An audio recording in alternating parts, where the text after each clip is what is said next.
इससे पहले हमने पढ़ा था बायो-सेवर्ट का नियम। बायो-सेवर्ट का नियम पढ़ा था, आप पढ़ेंगे उसी बायो-सेवर्ट के नियम के अनुप्रयोग। पहला अनुप्रयोग है कि परिमित लंबाई की ऋजुरेखीय धारावाही चालक के कारण जो चुंबकीय क्षेत्र होगा वो क्या होगा। परिमित लंबाई के ऋजुरेखीय धारावाही चालक के कारण चुंबकीय क्षेत्र क्या होगा। ये हमारे बायो-सेवर्ट के नियम के अनुप्रयोग हैं। चलो आप देखते हैं। सबसे पहले क्या करेंगे हम, सबसे पहले हमको ये चित्र समझना है। जो ये चित्र दे रखा है वो समझना है। क्या, माना कोई एक ऋजुरेखीय चालक है जिसका नाम है सी और डी। कैसा चालक है? ऋजुरेखीय चालक है जिसका नाम है सी और डी, और इसमें आई धारा बह रही है। कौन सी धारा बह रही है? आई धारा बह रही है। तथा चालक के समीप बिंदु कोई पी है जिस पर क्या ज्ञात करना है? हमें चुंबकीय क्षेत्र ज्ञात करना है। कोई ऋजुरेखीय चालक सी और डी है, इसमें आई धारा बह रही है और इसके कुछ ही दूरी पर समीप बिंदु पर बिंदु क्या है? पी, जहाँ पर क्या ज्ञात करना है हमें? विद्युत क्षेत्र की यानी चुंबकीय क्षेत्र ज्ञात करना है। विद्युत क्षेत्र नहीं बेटा, चुंबकीय क्षेत्र ज्ञात करना है। बिंदु पी से चालक पर लंब पी क्यू है। तो जो पी क्यू है उसकी लंबाई है हमारी आर। कितनी है? Small R. लिख लो यहाँ पर, ये कितनी है? पी क्यू की लंबाई है हमारी स्मॉल आर। और चालक का लघु अवयव लेते हैं हम ई और एफ, यानी कि इस चालक पर कोई छोटा सा पार्ट लेते हैं हम। क्या? ई और एफ, जिसका बिंदु पी से दूरी कितनी है हमारी? एक्स है। कितनी है? दूरी एक्स है। तथा लंबाई कितनी है इसकी? डेल्टा एल, क्योंकि सूक्ष्म है तो डेल्टा ले लिया हमने, डेल्टा एल। माना कोण ई पी क्यू ये बना रहा है फाई, और ई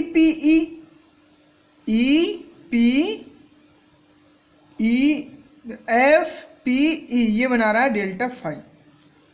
तथा कोण जो डेल्टा एल है वो इतने अल्फ है कि ये जो है वो इतना अल्फ है कि क्यू ई पी को भी थीटा माना जा सकता है, यानी कि इसको भी क्या माना जा सकता है? थीटा माना जा सकता है। ये ले लिया हमने, ये एक लंब डाल दिया इस पर। ठीक है, अब बायो-सेवर्ट के नियम से आ जाओ। बायो-सेवर्ट के नियम के अनुसार डेल्टा एल यानी कि छोटा सा लघु अवयव के कारण बिंदु P पर चुंबकीय क्षेत्र में यहाँ पर चुंबकीय क्षेत्र ज्ञात करना है। क्या कहता है बायो-सेवर्ट का नियम? डेल्टा B इक्वल टू, देखो लघु अवयव ले रहे हैं तो delta B equal to mu upon 4 pi I del L sine theta upon, वहाँ पर कितना था? यहाँ पर लंबाई थी R, यहाँ पर कितना? x, तो एक्स स्क्वायर। ठीक है, अब डेल्टा B इक्वल टू क्या हो जाएगा? ये बायो-सेवर्ट का ही फॉर्मूला है ये, लेकिन क्या है यहाँ पर हमने डेल्टा एल लघु अवयव लिया था, वहाँ पर क्या लिया था? डेल्टा एल डी एल लिया था। ठीक है, तो बस यहाँ पर चेंज हो गया। अब delta B equal to mu upon 4 pi I del L sine theta upon R square, ये तो आपको पता ही है। ठीक है, अब एंगल निकालो। Delta L sine theta E जी, ई और जी, देखो ई और जी कहाँ है? ई और जी, इससे निकालेंगे हम। ठीक है, ये कितना हो जाएगा? एक्स डेल्टा फाई हो जाएगा। ये वाला कोण ले लो, ये एक्स डेल्टा फाई, यानी डेल एल साइन थीटा जे होगा साइन थीटा, तो डेल एल साइन थीटा किसके बराबर होगा? ई और जी के बराबर होगा। ये कितना है हमारा? एक्स डेल्टा फाई है।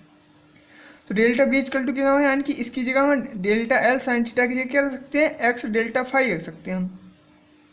तो डेल्टा बी इक्वल टू क्या आ जाएगा? म्यू 0 अपॉन 4 पाई, इससे आ जाओ म्यू 0 अपॉन 4 पाई, इसकी जगह हम क्या रख दिया हमने? एक्स डेल्टा फाई, यानी कि आई तो था पहले से, आई डेल्टा फाई अपॉन एक्स हो गया ये। ठीक, अब देखो एक्स डेल्टा फाई रखना था बेटा हमें, यहाँ पर क्या रखना था? X delta phi. यहाँ पर क्या था हमारा? एक्स स्क्वायर था, नीचे एक्स स्क्वायर था, तो ये एक्स से वो वाला एक्स कट गया एक, तो नीचे एक बचा। अब एक्स बराबर यहाँ से निकालना है हमें, कहाँ से? यहाँ से। क्या? आर अपॉन कॉस फाई हो जाएगा। ये इसका मान निकालना है, आर अपॉन कॉस फाई, इस वाले त्रिभुज में। अब देखो क्या बना था हमारा इक्वेशन, क्या बनी? Delta B equal to mu 0 upon 4 pi I cos phi into delta phi upon R, ये एक्स का मान रख दिया है यहाँ पर हमने। ठीक है, अब कोण जो फाई 1 व फाई 2 है वो संपूर्ण चालक सी डी के कारण बिंदु पी पर चुंबकीय क्षेत्र ज्ञात करना है। जैसे ही संपूर्ण पे निकालेंगे तो हम इंटीग्रेशन कर देंगे। अब इंटीग्रेशन जिसका नहीं होगा फाई के रेस्पेक्ट में उसको कर लेंगे बाहर, और जिसका हो जाएगा उसको कर लेंगे अंदर। देखो μ0/4 आई अपॉन आर इसका नहीं होगा, इसे बाहर कर लिया। लिमिट -φ1 से φ2 ले लिया, cos φ इंटू डी फाई। अब cos φ का करेंगे हम तो उसका हो जाएगा sin φ, और लिमिट क्या है -φ1 से φ2, ठीक है। और लगती कैसे है, upper limit minus lower limit. तो देखो म्यू ये तो हमारा चल ही रहा है पहले से, तो पहले अपर लगाओगे तो क्या हो जाएगा sin φ2 माइनस sin φ1। अब ये माइनस और ये माइनस क्या हो गया प्लस, ये आ गया हमारा क्या, ये आ गया हमारा परिमित लंबाई के ऋजुरेखीय धारावाही चालक के कारण चुंबकीय क्षेत्र का फॉर्मूला आ गया B = μ/4 I upon R sine φ1 plus का साइन φ2। अब फिर एक अनुप्रयोग है इसका, वो पढ़ते हैं हम। धारावाही कुंडली में अक्ष के अनुदिश चुंबकीय क्षेत्र ज्ञात करना है हमें। पहले इसका चित्र समझ लो, देखो ध्यान से।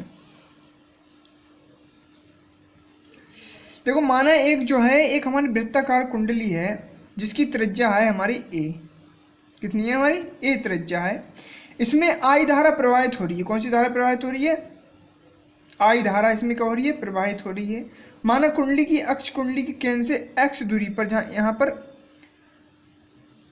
ये कुंडली के केंद्र से x दूरी पर कोई पॉइंट P है। यहाँ पर यहाँ पर हमें क्या ज्ञात करना है, चुंबकीय क्षेत्र ज्ञात करना है, चुंबकीय क्षेत्र की तीव्रता ज्ञात करनी है। अब इसमें भी एक छोटा सा लघु अवयव ले लिया, क्या, डेल्टा एल, ठीक है।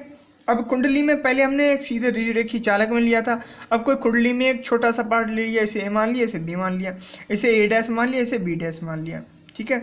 ये कितना है, आर दूरी पर है, इसे कोण अल्फा मान लिया, इसे ये भी इसकी भी डिस्टेंस मान ली आर। अब देखो, अब बायो-सेवर्ट के नियम के अनुसार ये एंगल बनना है हमारा, क्या, यहाँ पर अल्फा बनना है, ये डेल्टा वी साइन फाई। इसको तोड़ लेते हैं हम, ये अगर ये अल्फा है तो cos 90 माइनस अल्फा क्या हो जाएगा, साइन अल्फा, ठीक है। ये कितना बना हमारा, cos अल्फा बना। ये परिणामी एक लगा दिया हमने बीच में, ठीक है। ये क्या हो गया, डेल्टा वी हो गया, ऐसे ही नीचे वाला हो गया। अब देखो बायो-सेवर्ट के नियम के अनुसार धारा अवयव के कारण बिंदु P पर चुंबकीय क्षेत्र की तीव्रता ज्ञात करनी है, यानी कि यहाँ पर बायो-सेवर्ट का नियम क्या होता है, डेल्टा B = μ/4 I del L sin theta upon R square. करो, थीटा अवयव की लंबाई कितनी है हमारी, डेल्टा एल है, तथा अवयव को बिंदु P से मिलाने वाली रेखा के बीच कोण है, जहाँ पर कोण कितना बनना है हमारा, 90 डिग्री का कोण बनना।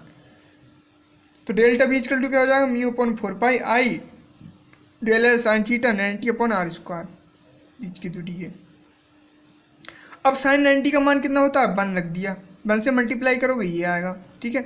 अब ऊपर वाली का निकल गया, इसी नीचे वाली की ए डैश बी डैश वाला निकालेंगे। कैसे, एक दूसरा अवयव ए डैश बी डैश ले लिया, यहाँ पर देखो चित्र के चित्र, ए डैश बी डैश ले लिया, इसके कारण बिंदु P पर चुंबकीय क्षेत्र की तीव्रता क्या होगी हमारी, डेल्टा बी ले ली हमने, क्या होगी, डेल्टा बी। अब चुंबकीय क्षेत्र डेल्टा बी अक्ष के अनुदिश लंबवत घटक डेल्टा बी cos अल्फा परस्पर निरंतर हो जाते हैं, जबकि अक्ष के अनुदिश घटक डेल्टा बी साइन अल्फा जुड़ जाते हैं। ये क्या हो जाएंगे, जुड़ जाएंगे। अतः सममिति से कुंडली के कारण चुंबकीय क्षेत्र के अनुदिश होगा, यानी कि B = हो जाएगा phi delta B sine alpha. Sine alpha का मान ले लिया, निकाल लिया, वहाँ से क्या आ जाएगा, ए अपॉन आर। साइन थीटा = क्या होता है, लाल बटे कक्का, यानी कि लंब बटे कर्ण। समीकरण 1 में डेल्टा बी का मान रखने पर, समीकरण 1 हमारी कौन सी थी बेटा, समीकरण 1 हमारी थी ये वाली, इसमें डेल्टा बी का मान रख दिया हमने। अब क्या हुआ, phi μ0/4 I delta L R square, ये मान रख दिया कितना, ए अपॉन आर। सही कर लिया है, इसको क्रम से लगा लिया, μ/4 I a upon R Q phi delta L.